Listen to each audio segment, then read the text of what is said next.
Okay, we are back with another session. It is July 4th. Happy Independence Day to everybody. We are working on getting the radiator set up. Any sealing we need to do for the shrouding. We're going to add some cooling fans, and we are working on some cooling hoses over here. And we are trying to figure out what we're going to need to do to either make a hose, or if we're going to be able to find something that's already pre-molded. That's going to be a long shot, but we're going to try to get something in here to get the coolant circulating in this radiator. So let's go. I wanted to take a minute, and while we were in the process of connecting the transmission cooler lines to this aftermarket eBay radiator, and my son got to looking on O'Reilly's website, and he found that these are basically the GM quick disconnect fittings that they send with this adapter radiator.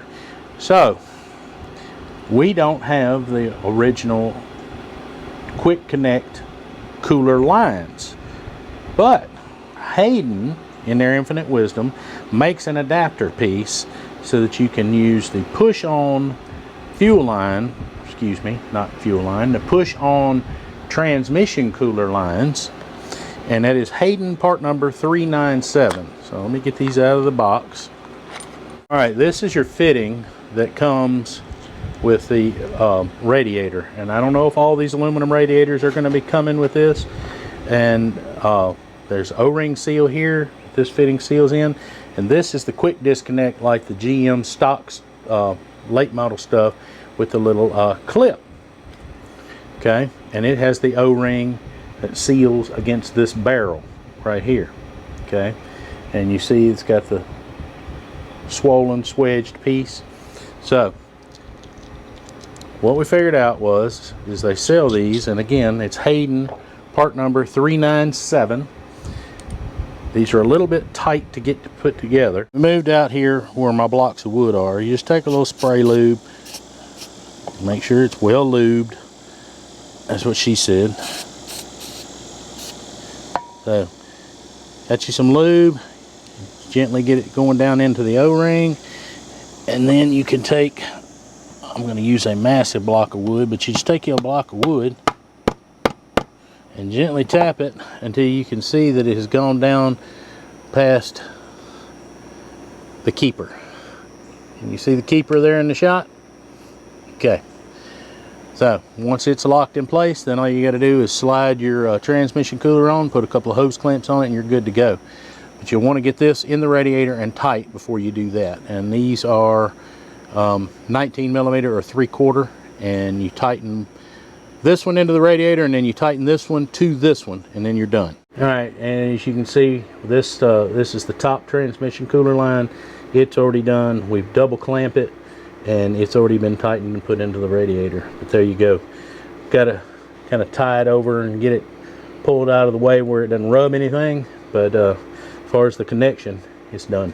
All right, we got us some fans mounted, but I wanted to talk about this because I see this as a problem I see a lot of people make when they're trying to put in a new radiator, and they're putting in fans and all this stuff.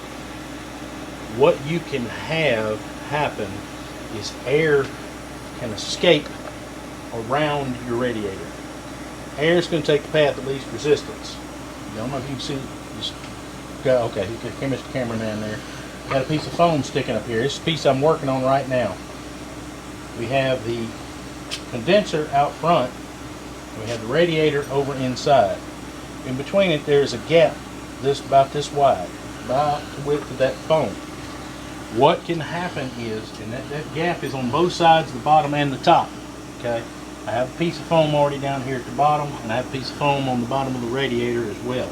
But what I'm saying is, what can happen is when these fans go to blowing air, it can push air around the radiator and not through the radiator.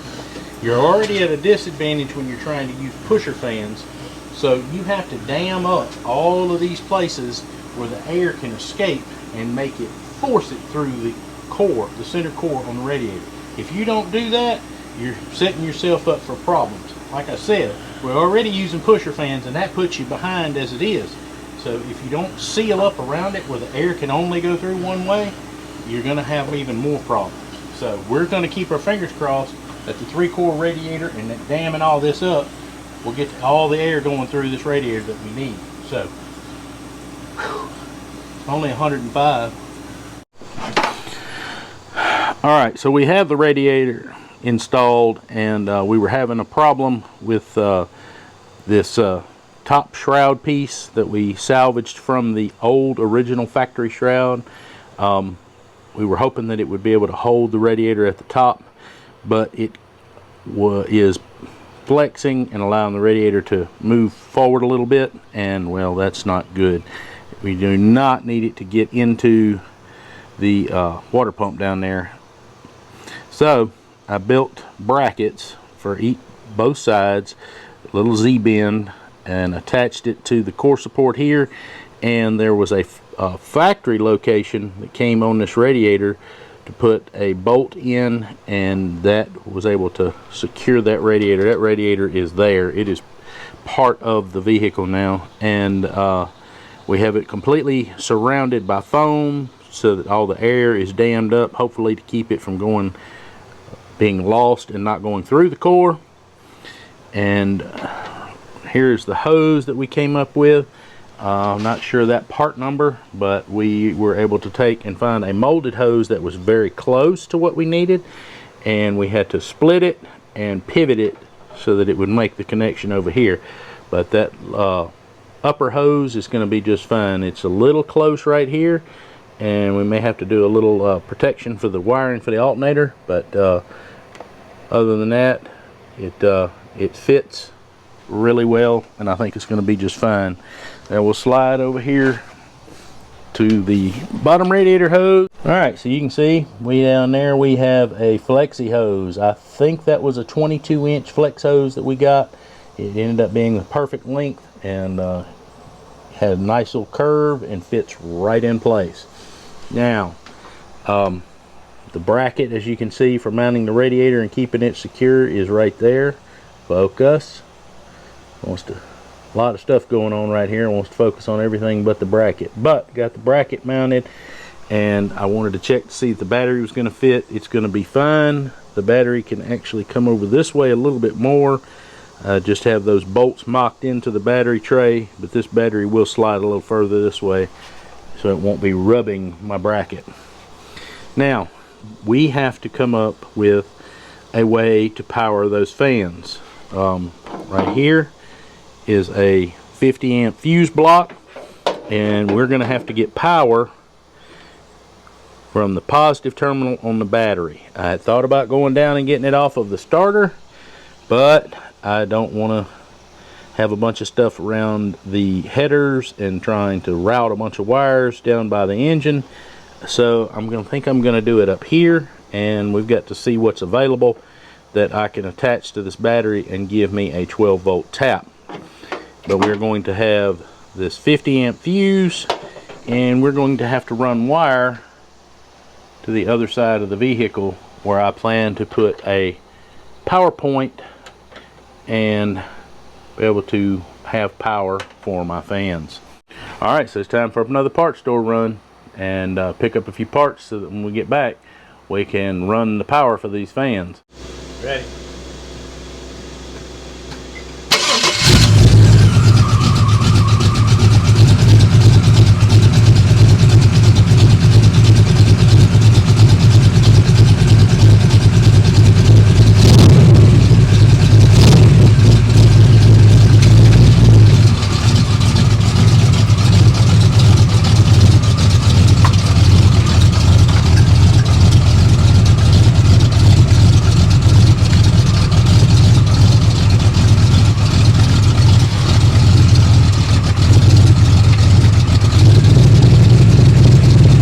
Alright, well, I don't know exactly where we left off talking. We were hooking up fans, and I was going to come back and talk about the fan controller, and I'll get around to that, and we'll talk about the fan controllers and what we do.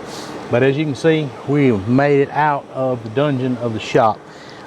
We actually took it down the road, and in this clip here, the mufflers, it's got a set of the purple horny glass packs on it, and I did not have my audio adjusted correctly on my microphones, and it just blows the mics out. But it does shift really good, and it took a little bit of tinkering and tweaking on that cable just a little bit more and get it just a little bit tighter. Even setting it like it said they were supposed to, like you're supposed to set it, it wasn't enough. It was shifting too soon, so I got it, put another little 1/4 inch tug on that cable, and I actually had it bark second gear when it shifted, so I feel good about the way it's shifting now. Got us a fan out here blowing on it, trying to get it cooled down. Building hot rods does not come without problems, so right now, for whatever reason, we saw it smoking after we come back and shut it off, and it looks like it's got a transmission fluid leak, and I can't tell exactly from where it's coming from. So I'm gonna have to put it up on some ramps and see if I can determine where the transmission fluid is coming from. It was leaking right on the exhaust pipe, and as everybody knows, transmission fluid is flammable once it gets hot. So that has got to be tended to immediately. And yeah, and here in just a couple minutes, I'll get over here and we'll talk about this fan controller and how I got the fan controller running this second fan. It's not optimal, but it does work.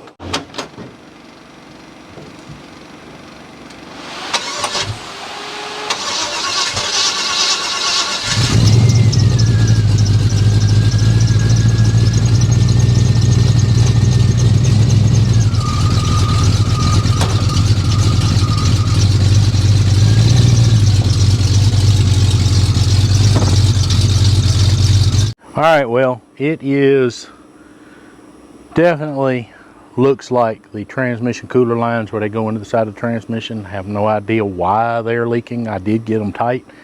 Apparently not tight enough, or maybe there's something wrong with them. I don't know. There's no point in me even trying to poke a camera under there to show you, because you can barely see sitting there looking at it, directly at it, much less trying to poke a camera in there. But I'm going to try to get under here with a 7/16 wrench and see if I can get on these lines and see if maybe that for whatever reason I didn't get them loose, or maybe it's the fitting that goes into the transmission that the line screws into. I don't know. So, but that's got to be resolved before we do anything, because it's dripping transmission fluid right on the exhaust pipe. So that's not cool. All right, well, hopefully my fan is not getting us too bad and it's not driving me crazy, but it is still nearly 100 degrees out here, and it's 5:30 in the evening. Wanted to go over a couple things. Don't know where I'm at. Just been working and trying to get things done, and brain's kind of crazy at the moment. So I think the last thing I talked about was the transmission cooler leak.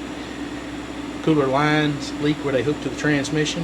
Well, I got it underneath, and I thought it was 7/16. Wrong, it's 1/2 inch, and I was able to let it cool down long enough where I could get my arms wrapped around the exhaust pipe and transmission, and they were tight, but they weren't tight enough apparently.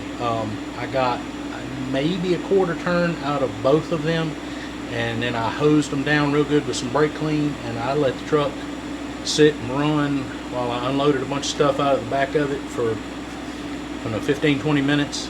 Let it sit in the driveway and run. Didn't drip, drop, nothing. So I took it up the street. I'm still wanting to verify, then make sure that the transmission was shifting out like it's supposed to. It should shift 1-2 between 17 to 20 miles an hour. I got the speedometer actually hooked back up so that I can see just how fast we were going when it shifted. It shifted at 1-2, right at 20 miles an hour. So I'm happy with that. 2-3 shift is good and firm. You can feel it. You do that when it shifts, so it feels good. A couple times I actually, when it did the 1-2 shift, it spun the back tires, so I'm feeling pretty good about that. And so when I got back from that, did a little quick trip up the street and back, and I let it sit in the driveway and run some more, and I'm not seeing any more transmission fluid leaking. So just, we're going to keep an eye on it and make sure that it doesn't come back, redevelop. But I think that got that taken care of. One of the things I said toward the beginning of this video that we would talk about is this fan controller. And in that theme, let me just mention this. The whole time it sat here and ran at idle, both fans were running wide open, pusher fans. This is the eBay 3-core aluminum swap radiator for the V8 swaps. My temperature was about 195. It kind of crept up close to 200 a couple times. Nothing too serious. That's acceptable. I'd like it to be down around 180, but that's going to be in what I would consider marginal. It's marginal at best. You could, if you ended up stuck on the interstate somewhere, if you had an accident traffic and you were sitting bumper to bumper idling, you might have a problem. So I'm thinking that I'm going to go ahead and try to incorporate a third fan into the on the other side of the radiator. It's an 8-inch, but it's a spowl fan, and they usually pull a lot of CFM because they're spowl, even though it's 8-inch. And being marginal with 2, if I can add that puller on the other side, I think that'll get us pulled right on down to where we need to be and get some more air moving. Now let me get in here and let me explain to you what I did with this fan controller and how I got it set up. Alright, so let's get in here and talk about this fan controller. What I needed over here on the passenger side, I needed a good 12-volt source on the passenger side. Over here on the driver's side, there is not a good way to locate this fan controller or the wiring or any of the stuff that you need over here on the passenger side. You need it on the driver. So let me show you.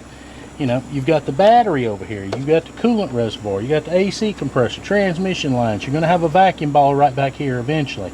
You got the AC dryer right there. So all of this is kind of taken up. Yes, there's a little bit of room behind the battery or underneath the battery tray where you could put that stuff, but it's inaccessible and you're not going to be able to mess with it or work on it if you need to get to it, if you have a problem with it. So let me show you something here on these S10s.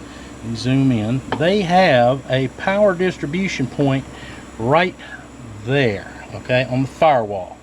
Alright, so I had a wrecked truck that I was able to take a power distribution block off of. Okay, so what I did is I have a 50 amp fuse block right here, okay, and I put a terminal in, and I bought a battery terminal expander. It's the battery bolt, but it's got a way to put an accessory 12-volt connector on it, and it runs over and around the battery.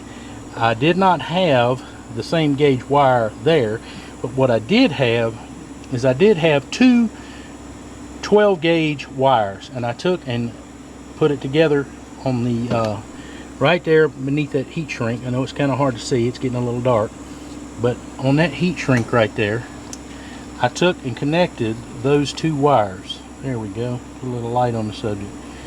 Alright, and those 2 wires, like I said, they come around. I've got them coming, got a piece that's got something protecting it so it didn't get chafed. Got it wrapped. It comes through, goes underneath the radiator core support, goes through this side, and pops out. Whoop, get out of your way. Right there. And I located the 12-volt power supply, and right there. That allowed me to put my fan controller right here out in the open where everything is easily accessible.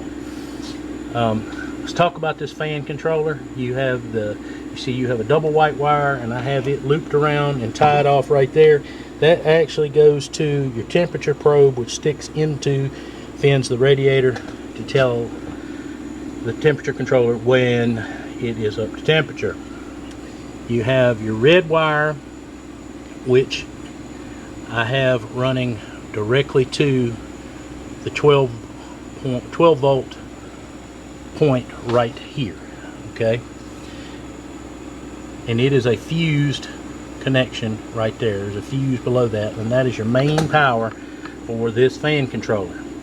That main blue wire right there is what goes out and actually connects to the fan. Alright, so I went ahead and I ran that wire, and I got to thinking, I'm going to need a way to trip and trigger my second fan to come on, and I want it to come on at the same time, and I want it to come on at the same temperature. So what I did was I split that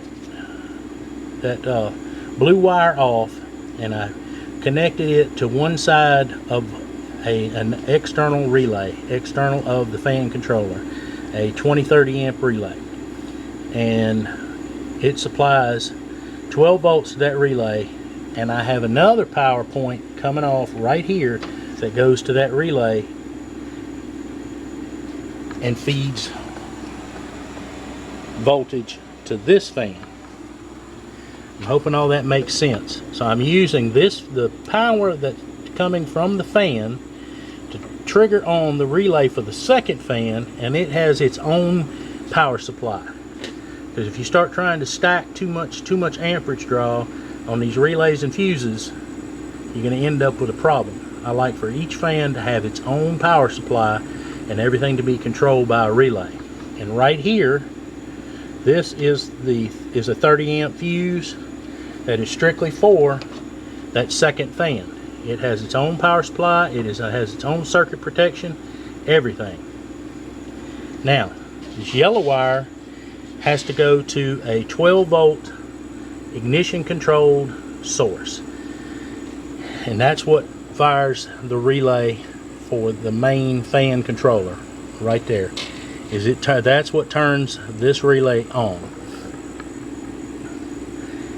You have a green wire on your fan controller, and this is to be tied in. If we ever get the AC hooked up, that will be tied in so that when the AC compressor kicks on, it automatically tells that fan to come on.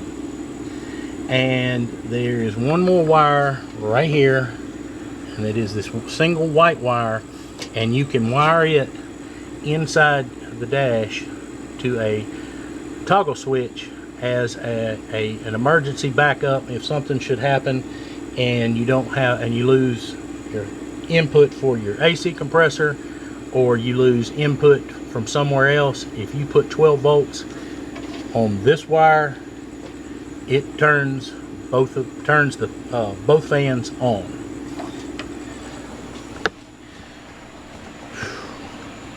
I hope that makes sense.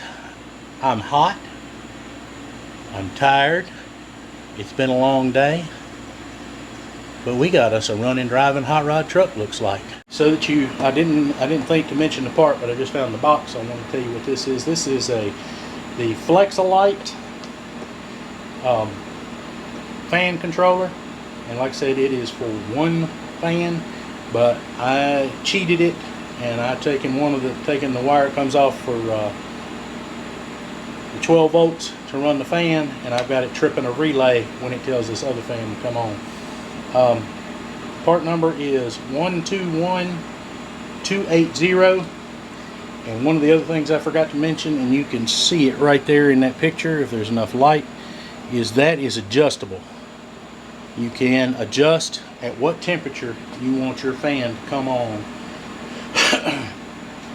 And right now I've got it set to where it's coming on around, I think we've got to play with it some more. I think I got them coming on around 170 degrees, which is fine. And it's adjustable. It says from 160 to 220 degrees. So far this thing has worked exactly like it's supposed to. I don't know what we paid for it. I know it weren't cheap, but I know it works. Alright, well, we still got some work cut out for us. Haven't figured out quite yet how I'm going to put this third fan on. And we got the grill shell to put back in, headlights, bumper, and all that good jazz. But as far as going up and down the road, I'm thinking we're there. Transmission shifts out okay. I've got to do something about getting an overdrive switch connected so that the truck will actually have the overdrive kick in. But other than that, I think we're really close to having a daily drivable hot rod. Never thought it would come about. Well, I appreciate everybody watching this series of videos and hanging with me and not giving up on me. Not giving up on myself, because there was a bunch of times where I was kicking rocks and really wanted to throw in the towel on this project, but I just couldn't let it go. This was for my son. Really proud of him. He's been doing well, so I really wanted it for him. While we're getting ready to finish up these last little few things, why don't you go out and watch another video coming on the screen right now.